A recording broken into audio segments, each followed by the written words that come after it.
আধার রাতে ভেসে উঠে সাধের মায়ার জোছনা, কোথায় তোমার ঠিকানা, কোথায় তোমার মোহনা। সুবহানাল্লাহ বলেন। রব্বুল আলামিন এত সুন্দর করে সব কিছু বানালেন শুধুমাত্র বান্দার জন্য, যাতে করে বান্দা এগুলি দেখে, উপলব্ধি করে আর শিক্ষা নেয়। যদি আসমানটা হঠাৎ করে ভেঙে পড়ে যেত কোথাও, সব কিছু কিন্তু ধ্বংস হয়ে যেত। তা কিন্তু হয় না। রবের হুকুমে সুন্দর করে এই সৃষ্টি কিয়ামত পর্যন্ত থাকবে। কিয়ামতের হুকুম যখন আসবে তখন এগুলো আস্তে আস্তে করে ধ্বংস হয়ে যাবে। রব্বুল আলামিন বললেন, ওয়াল আরদা মাদাদনাহা وألقينا فيها رواسي وأنبتنا فيها من كل زوج بهيج। আল্লাহ বললেন, আমি পৃথিবীকে বিস্তৃত করেছি, তাতে এমনভাবে পর্বতমালাগুলি স্থাপন করে দিয়েছি। পর্বতগুলি যদি পৃথিবীতে আমি স্থাপন না করতাম তাহলে কিন্তু পৃথিবীতে এইভাবে নড়াচড়া করতো, এমনভাবে নড়াচড়া করত মানুষরা পৃথিবীতে বসবাস করতে পারতো না, উপযুক্ত হতো না। নৌকা অথবা বড় জাহাজে লঞ্চে যখন গভীর সমুদ্রের মধ্যে চলে যায়, হঠাৎ করে ঝড় বৃষ্টি শুরু হয়ে গেছে, সমুদ্রের উতাল পাতাল ঢেউ শুরু হয়ে গেছে, তখন এরকম করে দোলে কি না, দোলে না? তখন মানুষ কি কয় যে কোনোদিন আল্লাহ বলে না, হিন্দু সেও কয় আল্লাহ এবার বাঁচাও। বিপদে যখন পড়ে যায় জীবনে আল্লাহ বলে না, ভগবান বলে, কিন্তু বিপদে যখন পড়ে তখন চিন্তা করে এবার আর ভগবান দিয়ে কাজ হবে না, আল্লাহ এবারের মতো বাঁচাইয়া দাও। কেন? টলমলো করতেছে, কখন জানি ডুবে যায়, কখন জানি দুনিয়া থেকে চলে যেতে হয়। গভীর সমুদ্রের মধ্যে পড়লে আর বাঁচার কোনো উপায় নাই। তাহলে চিন্তা করেন, ওই যে টলমলো অবস্থা যদি হতো, যদি পাহাড় সৃষ্টি না করতেন পৃথিবীটা বসবাস উপযোগী হতো না। আল্লাহ রব্বুল আলামিন এই জন্য পৃথিবীকে সৃষ্টি করার পরে পাহাড় সৃষ্টি করে দিলেন। বড় বড় পাহাড়গুলি যখন স্থাপন করলেন, তাজিং ডং পাহাড়, এবার হিমালয় পর্বত সহ শুরু করে বড় বড় পর্বতগুলি যখন আল্লাহ রব্বুল আলামিন সৃষ্টি করে দিলেন, পৃথিবীটা তখন একেবারে থেমে গেল, আর নড়াচড়া করলো না। সুবহানাল্লাহ। তোমার সৃষ্টি যদি হয় এত সুন্দর, না জানি তাহলে তুমি কত সুন্দর, কত সুন্দর। বালাগাল উলা বিকামালিহি কশফাত দুজা বিজামালিহি হাসুনাত জামিউ খিসালিহি সাল্লু আলাইহি ওয়া আলিহি। আল্লাহ সুবহানাহু ওয়া তাআলা আমাদের জন্য কত রকম নিয়ামত সৃষ্টি করে রেখেছেন। মহান আল্লাহর সৃষ্টি যদি এত সুন্দর হয় তাহলে তিনি কতই না সুন্দর, ঠিক কিনা বলে? সূরা কাফে আল্লাহ তাআলা মানুষের সামনে সৃষ্টির নিদর্শনগুলো তুলে ধরেছেন। আকাশ, পৃথিবী, পাহাড়, উদ্ভিদ, বৃষ্টি, খেজুর গাছ, সবই আল্লাহর একত্ববাদ এবং ক্ষমতার প্রমাণ। উদ্দেশ্য কি?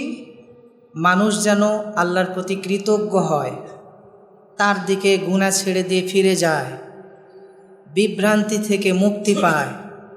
কেননা আল্লাহ সুবহানাহু ওয়া তাআলা বান্দাদেরকে বুঝাইতে চেয়েছেন যে বান্দা, যা কিছু সৃষ্টি করেছি তোমার উপকারের জন্য, তোমাকেও আমি আল্লাহ ভালোবেসে সৃষ্টি করেছি এই জন্য যে যাতে করে তুমি আমার গোলামি করো। সুবহানাল্লাহ। আল্লাহর দরবারে শুকরিয়া আদায় করি যে রব্বুল আলামিন আমাদেরকে জুমায় আসার তৌফিক দান করেছেন। বলছি আলহামদুলিল্লাহ।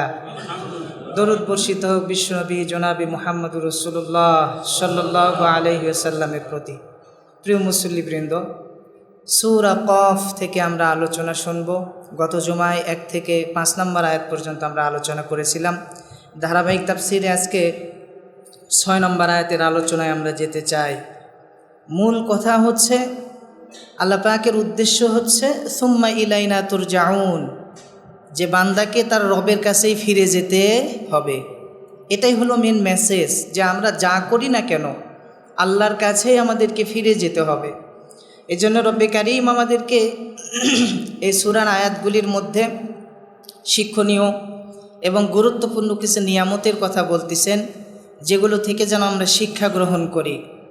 আল্লাহ রাব্বুল আলামিন বলেন, আফালাম ইয়ানজুরু ইলাস সামাই ফাওকাহুম কাইফা বানাইনাহা ওয়া যায়্যানাহা ওয়া মা লাহা মিন ফুরুজ। আল্লাহু আকবার। আফালাম ইয়ানজুরু ইলাস সামা, আল্লাহ তাআলা বলেন, বান্দারা কি আসমানের দিকে দেখে না? কাইফা বানাইনাহা, কিভাবে আমি আল্লাহ রব্বুল আলামিন বানিয়েছি, এত বড় আসমান সুশোভিত করেছি। দুনিয়ার বুকে যদি আমরা ছোট্ট একটা ঘর বানাইতে চাই, তাহলে চারদিকে চারটা খুঁটি দেওয়া লাগে, পিলার দেওয়া লাগে। কিন্তু আল্লাহ পাক রব্বুল আলামিন এত বড় আসমান বানালেন, পৃথিবীর কোনো মানুষ এখনো পর্যন্ত কোথাও একটা খুঁটি বা পিলার খুঁজে পাইল না। কোন সুবহানাল্লাহ, কি সৃষ্টি মহান রবের। এই জন্য বলছে কাইফা বানাইনাহা, কিভাবে আমি এটা বানিয়েছি, সুশোভিত করেছি, সুন্দর করেছি। বান্দারা তোমরা কি দেখো না, উপলব্ধি করো না? ওয়া মা লাহা মিন ফুরুজ, আর এত বড় আসমানের মধ্যে কোথাও কি তোমরা কোনো ফুটা খুঁজে পাও নাকি যে ফেটে গেছে আসমান? না না, কোথাও খুঁজে পাওয়া যাবে না। এই সুন্দর সুনিপুণ আল্লাহর সৃষ্টি আসমান, যার মধ্যে কোনো ফুটা খুঁজে পাওয়া যাবে না, কোথাও কোনো কিছু খুঁটি নাই, খুঁটিবিহীন আল্লাহ তাআলা আসমানকে বানালেন। এত বড় আসমান রব্বুল আলামিন বানালেন। এই আসমান বানানোর কথা আল্লাহ কোরআনে হাকিমে দিয়ে বললেন, বান্দারে এত বড় আসমান যে রব সুনিপুণভাবে বানাইতে পারে, সে রবের শক্তি সম্পর্কে তোমরা একটু চিন্তা করো। আল্লাহর সৃষ্টি কত সুন্দর।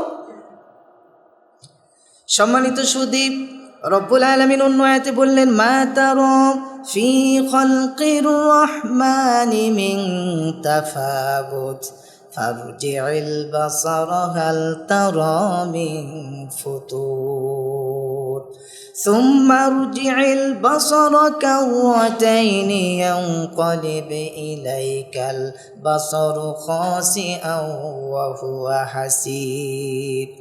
আল্লাহ বললেন, বান্দারে মা তারা ফি খালকির রহমান, তোমরা তোমাদের রবের রহমানের সৃষ্টির দিকে একটু দেখো, তারা চক্ষু বুলাও, খুঁজে দেখো। মিন তাফাবুত, কোথাও কি কোনো অসামঞ্জস্যতা তোমাদের চোখের সামনে পড়ে নাকি? পড়বে না, পড়বে না। রবের সৃষ্টির কোনো ভুল তোমরা ধরতে পারবা না।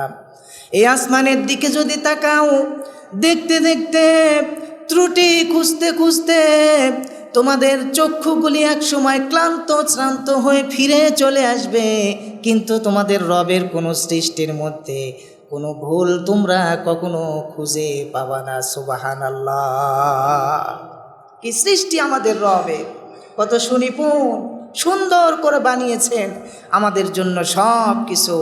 আসমান, জমিন, উদ্ভিদ সব কিছু আমাদের উপকারের জন্য আল্লাহ বানিয়েছে।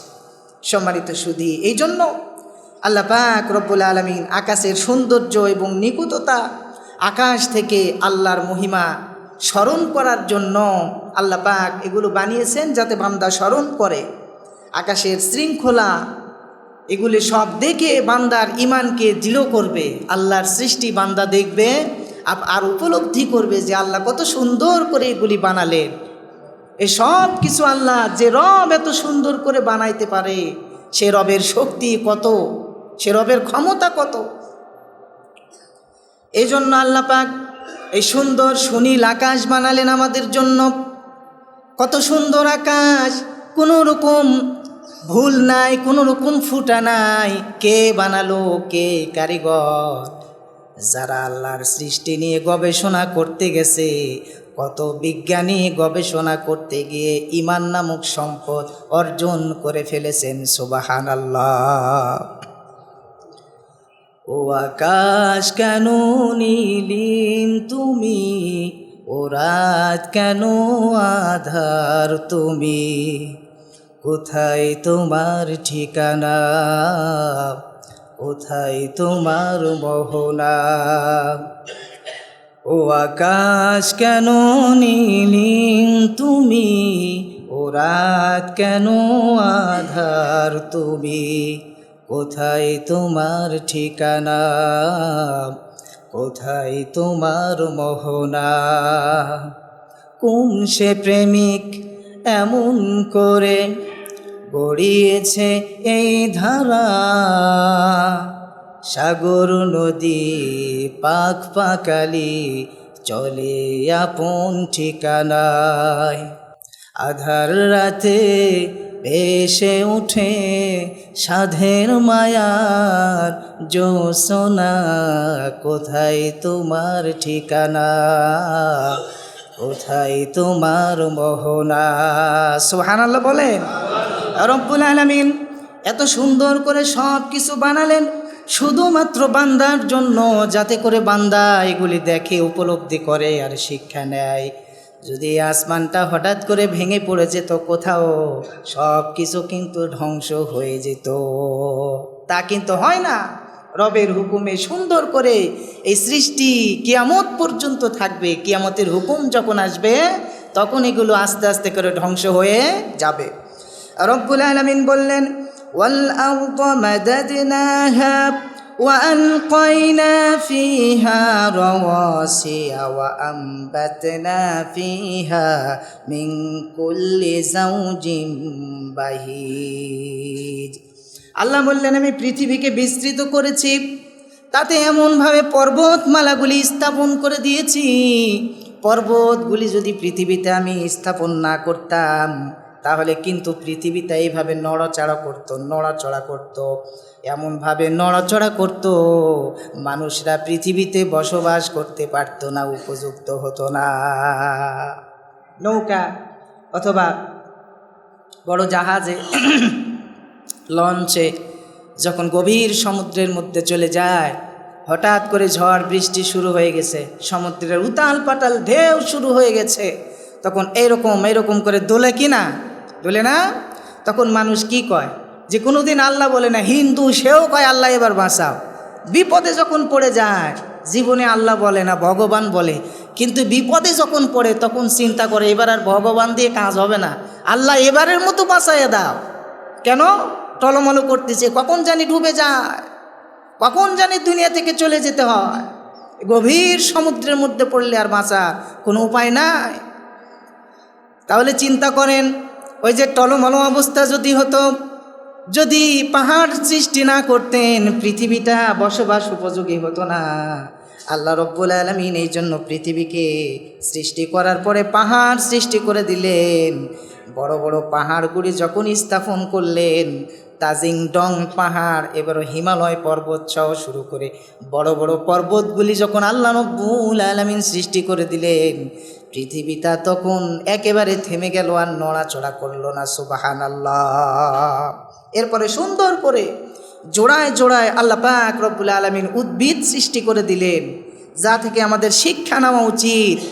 এই উদ্ভিদ, তারপরে বিভিন্ন রকমের খাদ্য, পশু পাখি, আমাদের বিভিন্ন রকমের খাবার, এগুলো আল্লাহ পাক সৃষ্টি করে দিলেন বান্দার উপকারের জন্য। এমনি এমনি দেয় নাই। তারপরও বান্দারা এগুলো খায়, আল্লাহর নাফরমানি করে, আল্লাহ বান্দাকে ধ্বংস করে দেয় না। রহমানুর রহিম, গফুরুর রহিম বলে আল্লাহ বড় দয়ালু। এজন্য বান্দার এই সৃষ্টিগুলো নিয়ে ভাবা দরকার, চিন্তা করা দরকার। তাহলে বান্দা অন্যায় থেকে ফিরে আসবে। আল্লাহর সৃষ্টি নিয়ে বান্দাকে চিন্তা করার জন্যই আল্লাহ পাক এগুলো কোরআনে হাকিমের মধ্যে দিয়েছে। হাদিস শরীফে এসেছে, আল্লাহ নবী বলেন, ইন্নাল্লাহা জাআলাল জিবালা আওতাদাল লিল আরদ। আল্লাহ পৃথিবীকে পাহাড় দ্বারা স্থিতিশীল করে দিয়েছেন, স্থিতিশীল করেছেন। ইবনে কাসিরের মধ্যে এসেছে, পাহাড় পৃথিবীকে স্থিতিশীল করে উদ্ভিদ মানুষের জীবিকার উৎস হিসেবে আল্লাহ তৈরি করেছেন। পাহাড় দ্বারা পৃথিবীকে স্টপ করে দিয়েছে যেন নড়াচড়া না করে। আর উদ্ভিদ সৃষ্টি করার মাধ্যম দিয়ে আল্লাহ পাক রব্বুল আলামিন মানুষের জন্য বিভিন্নভাবে জীবিকার ব্যবস্থা করে দিয়েছে। বিভিন্নভাবে মানুষের জন্য আল্লাহ পাক রব্বুল আলামিন বিভিন্নভাবে রিজিকের ব্যবস্থা করে দিয়েছেন। সুবহানাল্লাহ।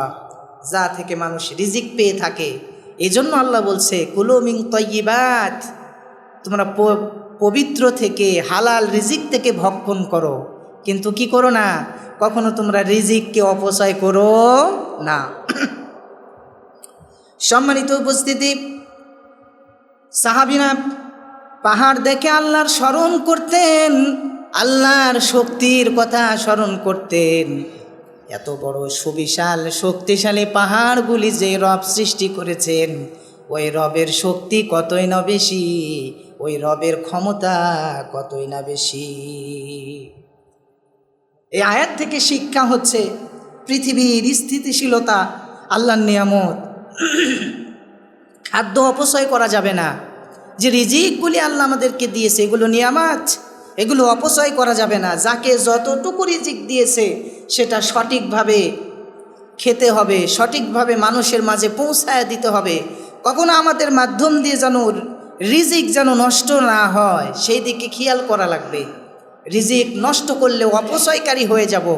আর অপচয়কারীর ব্যাপারে আল্লাহ রব্বুল আলামিন বলেন, ইন্নাল মুবাদ্দিরিনা কানু ইখওয়ানাশ শায়াতিন। অপচয়কারী হচ্ছে শয়তানের ভাই, এজন্য অপচয় যেন না হয়ে যায়। রিজিক আল্লাহ প্রদত্ত নিয়ামত, এটা যতটুকু খেতে পারবেন ততটুকুই রান্না করবেন।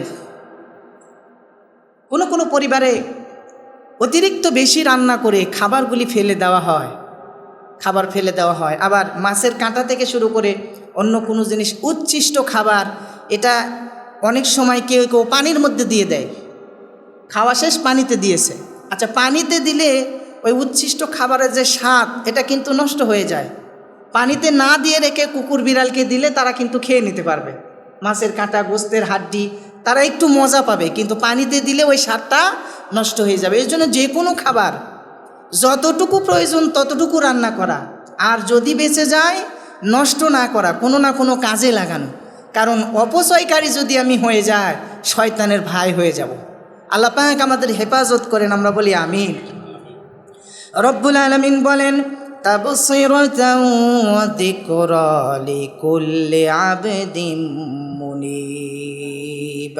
এগুলো প্রত্যেক মনোনিবেশকারী বান্দার জন্য শিক্ষা এবং স্মরণ। যিকরা লিকুল্লি আবদিন মুনিব, যে সমস্ত বান্দারা আল্লাহ পাকের রিজিক নিয়ে, আল্লাহ পাকের নিয়ামত নিয়ে চিন্তা করে, ভাবে। বান্দারা সবাই কিন্তু না, যারা মুমিন মুত্তাকি, যারা আল্লাহ ভীরু, এই বান্দারা আল্লাহর আয়াত শোনে আর ভাবে, তাদের অন্তরে টাচ করে প্রতিটি কথা। আল্লাহ এত কিছু দিল আমার জন্য, আমাদের জন্য দিল, কিন্তু আমরা সংশোধন হচ্ছি না, আমরা শুধরাচ্ছি না। আল্লাহ এই জন্য বলছে তাবসিরাত ওয়া যিকরা লিকুল্লি আবদিন মুনিব। এগুলো প্রত্যেকটি মনোনিবেশকারী বান্দার জন্য শিক্ষা। বান্দারা এই আয়াতগুলি থেকে শিক্ষা গ্রহণ করবে। আল্লাহ রাব্বুল আলামিন বলেন, ওয়া ইয়াতাযাক্কারু উলুল আলবাব।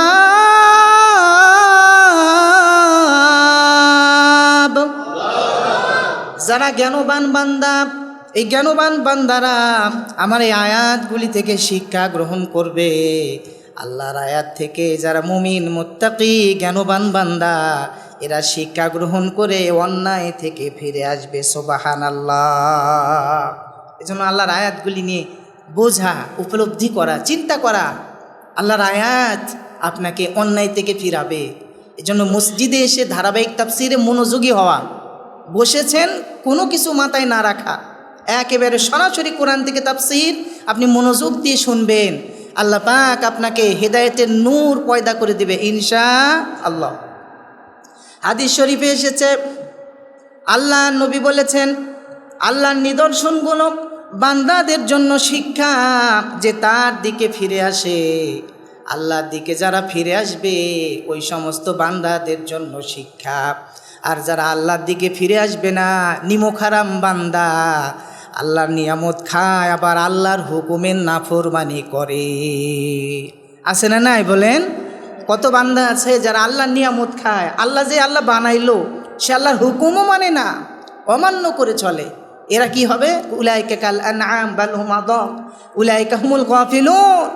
চতুষ্পাও জন্তুর মতো, গরু ছাগলের মতো। ছাগলকে সারাদিন গা নেড়ে নেড়ে নেড়ে বললেন, আপনার জমির কাছে এমন করে ছেড়ে দিয়ে আসলেন, বাবা তুমি এই ধান খেও না, ফসল খেও না, ছেড়ে দিয়ে আসলে ও কি ছাড়বে? ছেড়ে দিয়ে আসতে দেরি, ওর খাওয়া শুরু হতে দেরি হবে না। তো ওই চার পাওয়া জন্তুর মতো ওই বান্দারা যারা আল্লাহর হুকুম মানে না, আল্লাহ পাক তারে বিবেক দিল, আকল দিল, ভালো মন্দ বোঝার শক্তি দিল, কিন্তু বান্দা বোঝে না।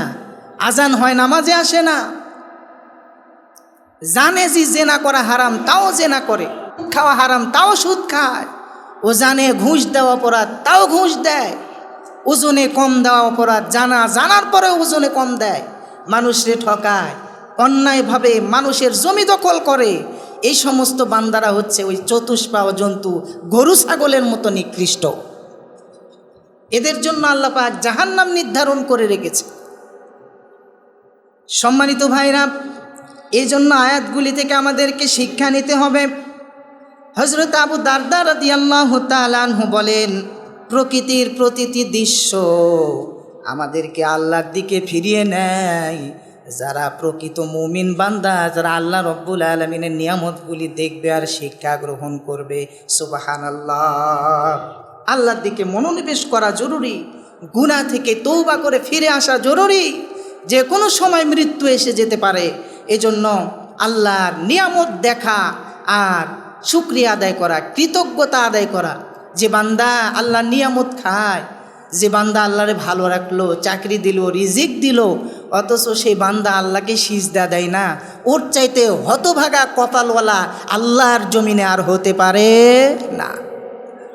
আল্লাহ তারে সব দিল, সুস্থ একটা শরীর দিল। অসুস্থ বান্দাদেরকে জিজ্ঞাসা করে দেখেন, জিগায়া দেখেন যে সুস্থতা কত বড় নিয়ামত। আপনি যখন অসুস্থ হয়েছিলেন, মনে করেন ওই কয়দিন কত কষ্ট আপনি উপলব্ধি করেছিলেন, কত কষ্ট পেয়েছিলেন। অথচ আল্লাহ আপনাকে এত ভালো রাখলো, সুস্থ রাখলো, সব কিছু দিচ্ছে, না খায়া রাখছে না। তারপরেও আপনি আল্লাহর বিধান মানছেন না, অন্যায় ছেড়ে দিয়ে ফিরে আসতেছেন না। শয়তান আপনাকে গ্রাস করে নিয়েছে।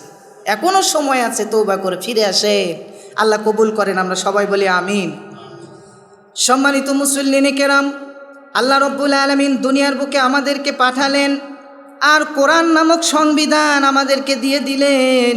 কোরআন থেকে যদি আমরা শিক্ষা গ্রহণ করতে পারতাম, কোরআন থেকে যদি আমরা শিক্ষা গ্রহণ করতে পাইতাম, তাহলে আল্লাহর জমিনে কোনো মানুষ অন্যায়ভাবে কারো সম্পদ দখল করতো না, অন্যায়ভাবে কারো হক নষ্ট করতো না, কখনো অন্যায়ভাবে বাংলাদেশের টাকা বাইরের দেশে পাঠায়া বাংলাদেশকে ঋণগ্রস্ত বানায়া দিত না। আল্লাহ রব্বুল আলামিন বলেন, ওয়ানাজ্জালনা মিনাস সামাই মাআম মুবারাকান ফাআমবাতনা বিহি জান্নাতিন ওয়া হাব্বাল হাসীদ। ওয়ানাজ্জালনা মিনাস সামা, আমি আসমান থেকে বৃষ্টি বর্ষণ করি। জোরে কোন সুবহানাল্লাহ। কি নিয়ামতের বৃষ্টি! এই বৃষ্টি যদি আল্লাহ না দেন, আমাদের কি ফুটানি থাকবে বলেন? পানি যদি বন্ধ হয়ে যায়, সব শেষ, সব কিছু বন্ধ হয়ে যাবে। আমাদের অহংকার করার কিছু নাই, কিচ্ছু নাই, সব আল্লাহর দেওয়া। কি নিয়ে আমরা অহংকার করি বলেন? সব কিছু আল্লাহর দেওয়া। আল্লাহ এই জন্য বলছে, ওয়ানাজ্জালনা মিনাস সামাই মাআম মুবারাকা, আমি তোমাদের জন্য বরকতময় বৃষ্টি নাজিল করি। কত বড় নিয়ামত এই বৃষ্টি! আল্লাহ সেটাই স্মরণ করে দিয়ে বলছে, ফাআমবাতনা বিহি জান্নাতি ওয়া হাব্বাল হাসীদ। এই বৃষ্টি দ্বারা কত সুন্দর উদ্যান তোমরা করো, শস্য উৎপন্ন করো, কত সুন্দর ফসল তোমরা লাগাও। এই ফসলগুলি বৃষ্টির মাধ্যম দিয়ে হয়। আল্লাহ যদি চাইতেন বৃষ্টি না দিতেন, তাহলে সব ফসলগুলি পুড়ে একেবারে নষ্ট হয়ে যেত, আর বৃষ্টির পানি ছাড়া কিন্তু ফসল হয় না।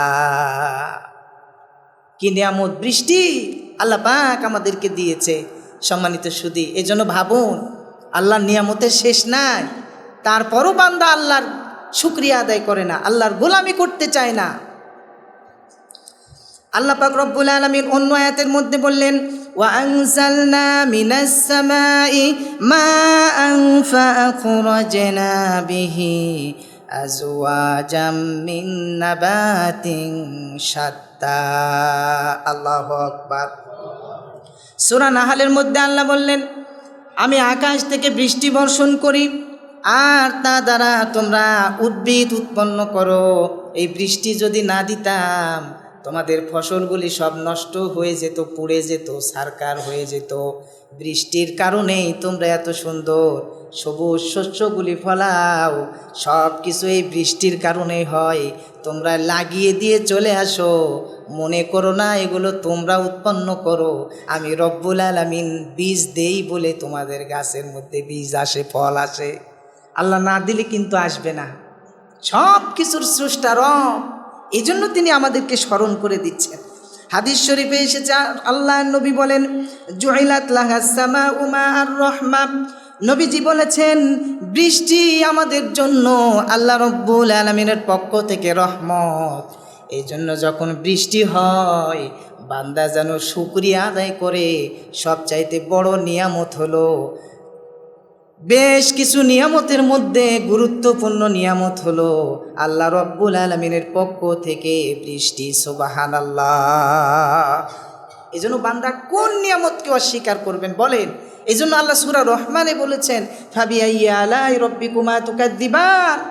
বান্দা কোন নিয়ামত আছে যে নিয়ামতকে তোমরা অস্বীকার করবা? এত নিয়ামত আল্লাহ পাক আমাদেরকে দিলেন। সম্মানিত শুধু এই জন্য সাহাবায়ে কেরাম মন্তব্য করতেন বৃষ্টির ব্যাপারে। বৃষ্টি হলে সাহাবায়ে কেরাম শুকরিয়া আদায় করতেন। এই জন্য আল্লাহর শুকরিয়া আদায় করা, কৃতজ্ঞ বান্দা হওয়া। আল্লাহ এত কিছু দিলেন, এত কিছু আল্লাহ পাক আমাদের জন্য দিচ্ছেন, বান্দাকে অবশ্যই আল্লাহর কাছে কৃতজ্ঞ বান্দা হওয়া। তাহলে কৃতজ্ঞ বান্দা আপনি কখন হবেন? আপনি কৃতজ্ঞ বান্দা কখন হবেন?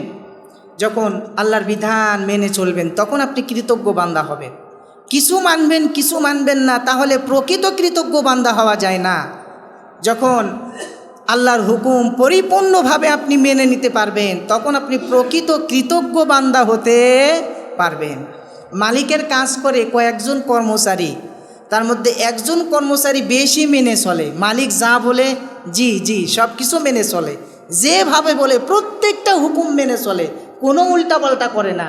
তাহলে মালিকের কাছে মালিকের সুনজরে পড়বে, কিন্তু উনি যে বেশি কথা শুনে ভালো কাজ করে বেশি, তার সুনজরে পড়বে। তাহলে আসল মালিক হলে দেন আমাদের রব। আসল মালিকের প্রত্যেকটি হুকুম যদি কোনো বান্দা মেনে চলতে পারে, তাহলে সে বান্দা হবে আসল কৃতজ্ঞ বান্দা। ওই বান্দার প্রতি আল্লাহ রাজি খুশি হয়ে যাবে। আর আল্লাহ যদি রাজি খুশি থাকে, ওই বান্দার কি আর কোনো চিন্তা আছে? বলেন, চিন্তা আছে? চিন্তা নাই। এজন্য প্রকৃত মালিকের গোলামি করতে হবে। গোলামি হবে একমাত্র আল্লাহর। দুনিয়ার কারো গোলামি করে কোনো কিছু পাওয়া যায় না। আল্লাহর গোলামি যদি কোনো বান্দা করতে পারে, আল্লাহর জান্নাত সেই বান্দার জন্য আল্লাহ প্রস্তুত করে রেখেছেন। সুবহানাল্লাহি ওয়া বিহামদিহি। আল্লাহ রব্বুল আলামিন বলেন, ওয়ান্নাখলা বাসিকাতিন লাহা তালউন নাদীদ। বান্দারে তোমরা খেয়াল করে দেখো, উঁচু উঁচু খেজুর গাছগুলো তোমাদের জন্য আমি সৃষ্টি করেছি, যার ফল স্তরে স্তরে সাজানো আছে। সুবহানাল্লাহ। উঁচু উঁচু খেজুর গাছগুলো আল্লাহ পাক বানিয়েছে। মক্কা মদিনায়, বাংলাদেশেরও কোনো কোনো জায়গায় হচ্ছে, সারা পৃথিবীতে এই খেজুর গাছের কথা আল্লাহ বলছে যে এই খেজুর গাছগুলি, এই খেজুরগুলি আমি আল্লাহ কি সুনিপুণভাবে তোমাদের জন্য বানালাম। খেজুরে এক এক স্বাদ। কে দিল? কে দিল? আল্লাহ পাক রব্বুল আলামিন আমাদের জন্য দিল। যে বান্দা না শুকরি করে সেই বান্দারে আল্লাহ খাওয়ায়, যে শুকরি করে তারেও খাওয়ায়। এই খেজুরগুলির মধ্যে আল্লাহ পাক এত উপকার দিলেন। এই খেজুরগুলি যেই দেশের মানুষগুলি এই খেজুরগুলি নিয়মিত খায় তারা অত্যন্ত শক্তিশালী হয়। আর আমরা বাঙালি, মাছে ভাতে বাঙালি, ভাত খাওয়ার ওস্তাদ, ঠিক কিনা বলেন? যে যত ভাত খেতে পারে একেবারে পুরা 2 থাল, নাকি? ভাত খাইলে বরং আরও কি অসুস্থ হয়ে যায়, আরও বেশি রোগ বাসা বাঁধে। সাদা জিনিস 3টি ক্ষতিকর। 1 নম্বর চিনি, 2 নম্বর লবণ, 3 নম্বর সাদা ভাত। যত কম খাওয়া যায় তত বেশি বয়স বাড়লেও আপনি সুস্থ থাকবেন, ইয়াং থাকবেন। আর যত বেশি খাবেন তত দুর্বল হয়ে যাবেন, অসুস্থ হয়ে যাবেন। এজন্য প্লেটের মধ্যে বেশিরভাগ সবজি নেবেন। তরকারি যত নেওয়া যায় সবজি নেওয়া যায়, ভাত অল্প নেবেন। অল্প ভাত খাবেন তো সুস্থ থাকবেন। এখন থেকে আবার হঠাৎ শুরু করে দিয়েন না, তাহলে অসুস্থ হয়ে যাবেন। এজন্য এই 3টা জিনিস থেকে আমরা হিসাব করে খাওয়া লাগবে। আল্লাহ পাক হেফাজত করেন, আমরা বলি আমিন। আল্লাহ রব্বুল আলামিন অন্য আয়াতের মধ্যে বললেন, ওয়াজআলনা ফিহা জান্নাতিম মিন নাখিলিন ওয়া আনাব। আল্লাহ বললেন, আমি পৃথিবীতে খেজুর আঙ্গুরের বাগান সৃষ্টি করেছি এবং তাতে ঝর্ণা প্রবাহিত করেছি যাতে তারা ফলগুলি খায় আর ওই খেজুরের মধ্য থেকে সুন্দর রসগুলি উপভোগ করে, যাতে করে বান্দারা সুন্দর সুন্দর স্বাদগুলি পাইতে থাকে আর আমার নিয়ামতের শুকরিয়া আদায় করে। সুবহানাল্লাহ। খেজুর খাও, নবীজি বলেছেন খেজুর খাও, কারণ এই খেজুরের মধ্যে আল্লাহ পাক বারাকা রেখেছেন। সুবহানাল্লাহ বিহামদিহি। সম্মানিত সুধী, এই জন্য বেশি বেশি করে খেজুর খাওয়ার চেষ্টা করবেন। দিনে অন্তত 2 থেকে 4টা খেজুর ভালো, আজোয়া মারিয়াম থেকে শুরু করে আরও বিভিন্ন দামি দামি খেজুর আছে। এই খেজুরগুলো কিনে নিয়ে এসে রেখে দিবেন। সম্ভব যদি হয় রাত্রেবেলা কিছু ছোলা বুট, কাজু বাদাম, কাঠবাদাম, খেজুর এগুলো ভিজায় রাখবেন। এ দামি ডাক্তারি টিপস দিচ্ছি আপনাদেরকে, অনেক দামি কথা। এটা ভিজায় রাখবেন রাত্রিবেলা। ভিজায় রাখার পরে সকালবেলা খাবেন। কিছুদিন খেয়ে দেখেন আপনার শরীরে শক্তি ফিরে আসবে এবং দুর্বলতা কেটে যাবে, পেটের কোষ্ঠকাঠিন্য দূর হয়ে যাবে। এমনি রাসূলুল্লাহ খেজুর খেতে বলেন নাই, ওখানে খেজুরও 2টা দিয়ে দিবেন। সুবহানাল্লাহ বিহামদিহি। আল্লাহর কত নিয়ামত আমাদের জন্য রেখেছেন এই খাবারের মধ্যে। আল্লাহ রব্বুল আলামিন এজন্য খেজুর দিয়েছেন, আঙ্গুর দিয়েছেন, বিভিন্ন রকমের ফল ফলাদি দিয়েছেন যাতে করে বান্দা খেয়ে সুস্থ থাকে। বাইরের দেশের লোকজনেরা কিন্তু ভাত কম খায়, দেখবেন মাছ মশলা দেয় না, তেল কম দিয়ে কোনো রকম ভেজে শুরু করছে খাওয়া। আর আমরা মশলা খাওয়ার জম, তেল খাওয়ার জম, যত খাবার খেয়ে দে পেটের মধ্যে গ্যাস আলসার হয়ে একেবারে শেষ। অল্প কিছুদিনের মধ্যে ডাক্তার বাড়ি দৌড়াদৌড়ি শুরু, ডাক্তারের কাছে যাওয়া শুরু। যেন মশলা ঝাল যত কম খাওয়া যায় ততই ভালো। আল্লাহ পাক রব্বুল আলামিন এগুলির মধ্যে বরকত রেখেছেন। এগুলো আমাদেরকে বেশি বেশি খেতে হবে আর নিয়ম মাফিক খানা খেতে হবে। রাসূলুল্লাহর সুন্নাহ হলো রাসূলুল্লাহ একটা অংশ ফাঁকা রেখে খেতেন, একেবারে পেট ভরে খেতেন না। কিছু পেটের মধ্যে খালি রেখে, কিছু জায়গা খালি রেখে খানা খেতে হবে এবং প্রচুর পরিমাণে পানি খেতে হবে। আল্লাহ পাক সঠিক বুঝ দান করেন, আমরা যেন সুস্থ থাকতে পারি, সঠিকভাবে খেয়ে আল্লাহর নিয়ামত যেন খাওয়ার পরে শুকরিয়া আদায় করতে পারি। আল্লাহ কবুল করেন, আমরা বলি আমিন। খেজুর শক্তি ও পুষ্টি প্রদান করে, কত গুরুত্বপূর্ণ খাবার, বিশেষ করে রোজাদারের জন্য ইফতার। আর আমরা তো মনে করি যে খেজুর হলো রমজানের খাবার। খেজুর মানে কি? রমজানের খাবার, রমজানে খেজুর খেতে হয়, রমজানের বাইরে খেজুর খাওয়ার দরকার নাই, এটা মনে করি না। খেজুর হচ্ছে সব সময়ের জন্য উপকারী খাবার, বরকতময় খাবার। এই খেজুরের মধ্যে রয়েছে প্রাকৃতিক চিনি এবং দ্রুত শক্তি যোগায় এই খেজুর, এত ক্ষমতা এই খেজুরের মধ্যে। আরেকটি জিনিস রয়েছে ফাইবার, খেজুরে ফাইবার রয়েছে। এই খেজুর যখন আপনি খাবেন তখন খাবারের হজম শক্তি বৃদ্ধি হয়ে যাবে। যাদের খাবারের হজম শক্তি কম তারা যেন খেজুর খায়, তাহলে খাবারের রুচি বেড়ে যাবে, খাবারের চাহিদা বেড়ে যাবে। এই খেজুরের মধ্যে রয়েছে পটাশিয়াম, আয়রন, ভিটামিন, মিনারেলস, শরীরকে সুস্থ রাখে খেজুর। রসুল সাল্লাল্লাহু আলাইহি সাল্লাম বেশি বেশি খেজুর খেতেন এবং বলতেন তোমরা খেজুর খাও, আল্লাহ পাক এই খেজুরের মধ্যে বারাকা ঢেলে দিয়েছেন। সুবহানাল্লাহ। সম্মানিত উপস্থিতি, এই জন্য জীবন যে কত গুরুত্বপূর্ণ এটা আজকে আপনি আমি বুঝতেছি না। নিজেকে ইনভেস্ট করুন, নিজেকে ইনভেস্ট করুন। স্ত্রী সন্তান সবার জন্য কত কি না করছেন, নিজের শরীরে একটু ভালো মন্দ খাবার দেন, ভালো খাবার দেন, এটাই নিজেকে ইনভেস্ট করা। আপনি 10 দিন 20 দিন অসুস্থ হয়ে পড়ে থাকবেন, বিশ্বাস করেন, আর স্বাধীন থাকবেন না। দেখবেন 2 দিন ছেলের বউ সুন্দর করে নিয়ে যাচ্ছে, নিয়ে আসতেছে, তারপর দূর, আমার সময় নাই, আমি আর পারবো না। এই কথাগুলো খেয়াল করেন, মনোযোগ দিয়ে শোনেন। আর পারবো না, আর আপনার আগের মতো দাম নাই, আর গুরুত্ব দিচ্ছে না, পড়ে আছেন ঘরের এক কোনায়, ডেকে ডেকে নাতি আর আসে না। আগের কদরের দাদু, মোহব্বতের দাদু, এখন আর দাদু নেই, দূর, বুইরা শুধু ডাকে আর ডাকে, এই বলবে। এজন্য নিজেকে ইনভেস্ট করেন, এই ভালো ভালো খাবারগুলো খান, সুস্থ থাকেন। আপনার এই 2টা পা ভালো আছে, যখন যেখানে ইচ্ছা যেতে পাচ্ছেন হাঁটি হাঁটি করে, যখন যা খুশি করতে পাচ্ছেন। কিন্তু যখন পাগুলি দুর্বল হয়ে যাবে, হাঁটুর হাড্ডিটা দুর্বল হয়ে যাবে, আর উঠতে পাচ্ছেন না, হাঁটতে পাচ্ছেন না, তখন এই আপন মানুষগুলি দূরে চলে যাবে, তখন আপনি পরাধীন হয়ে যাবেন। এই জন্য নিজে সুস্থ থাকতে নিজের শরীরকে ইনভেস্ট করেন, ভালো খাবার খান, সুস্থ থাকেন, এক্সারসাইজ করেন, নিজেকে সময় দেন, শুধু টাকার পিছনে ছুটিয়েন না। এই টাকা এক সময় থেকে যাবে, কিন্তু আপনার গুরুত্ব কমে যাবে, আপনাকে আর আগের মতো গুরুত্ব দেওয়া হবে না। যখন করোনা এসেছিল তখন আমরা বুঝেছিলাম যে দুনিয়াটা কত কঠিন, ঠিক কিনা? বাবার লাশ পড়ে আছে, বাবা আসো আসো আসো, কয় না আমি যেতে পারবো না। সন্তান ভয়ে যায়নি করোনা হবে তাই, পড়ে আছে, চাই না। এক লোক মেডিকেলে ভর্তি আছে, অক্সিজেন পাচ্ছে না, অক্সিজেন দেওয়া হচ্ছে, অক্সিজেন নিতে নিতে বেশ কয়েকদিন কেটে গেছে, লোকটি অক্সিজেনের উপর নির্ভরশীল হয়ে গেলেন। অক্সিজেনের সিলিন্ডার থেকে প্রতি মিনিটে যে অক্সিজেন তিনি নিচ্ছিলেন, তার জন্য তাকে মোটা অঙ্কের একটা অর্থ পরিশোধ করতে হলো। তিনি উপলব্ধি করলেন যে এতদিন ধরে যে নিঃশ্বাস আমি নিচ্ছিলাম, এই নিঃশ্বাসটা নিচ্ছিলাম বিনামূল্যে। আহারে, এতদিন 50 বছর ধরে আমি নিঃশ্বাস নিলাম, কত কোটি কোটি টাকার অক্সিজেন নিলাম, সে আল্লাহর ইবাদত করতো না। এ হতভাগা তখন কান্না করছে আর বলছে, আল্লাহ, এত অক্সিজেন নিলাম 50টা বছর ধরে, কোনো দিন কেউ আমার কাছে টাকা চাইলো না, আর আজকে এই কয়েকদিন যাবৎ এই মেডিকেলে ভর্তি আছে, আমাকে অক্সিজেন নিতে হচ্ছে।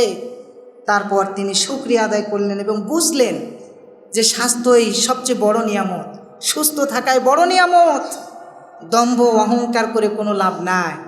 তিনি তখন কৃতজ্ঞতার সাথে আল্লাহর শুকরিয়া আদায় করলেন এবং আল্লাহর কাছে তওবা করে ফিরে আসলেন। প্রিয় ভাইয়ের আমার, আল্লাহর কোরআন থেকে আমরা যে নিয়ামতের কথাগুলি শুনলাম, এগুলোই বাস্তব। আল্লাহ পাক আমাদেরকে এগুলো দিচ্ছেন, গুনাহ করছি তাও দিচ্ছে, নামাজ পড়ছে না তাও দিচ্ছে। আল্লাহ কখনো বলছে না যে তুমি নামাজ পড়ো না, তোমার জন্য নেই। আল্লাহ রহমানুর রহিম, গফুরুর রহিম, দয়ালু। সুতরাং আজকের এই 6 নম্বর আয়াত থেকে 10 নম্বর আয়াত পর্যন্ত মানুষকে আল্লাহর সৃষ্টির নিদর্শন নিয়ে আলোচনা করা হয়েছে, যা থেকে আমাদের জন্য শিক্ষা নেওয়া উচিত। আল্লাহ পাক আমাদেরকে এত নিয়ামত দিচ্ছে, এত ভালো রেখেছে, সুস্থ রেখেছে, এজন্য কৃতজ্ঞতা স্বরূপ আল্লাহর প্রতিটি বিধান মেনে নিব, এই মানসিকতা তৈরি করে এখন থেকেই তওবা করে আল্লাহর রাস্তায় ফিরে আসা উচিত। আল্লাহ পাক যেন আমাদেরকে কবুল করেন, আমরা সবাই বলি আমিন।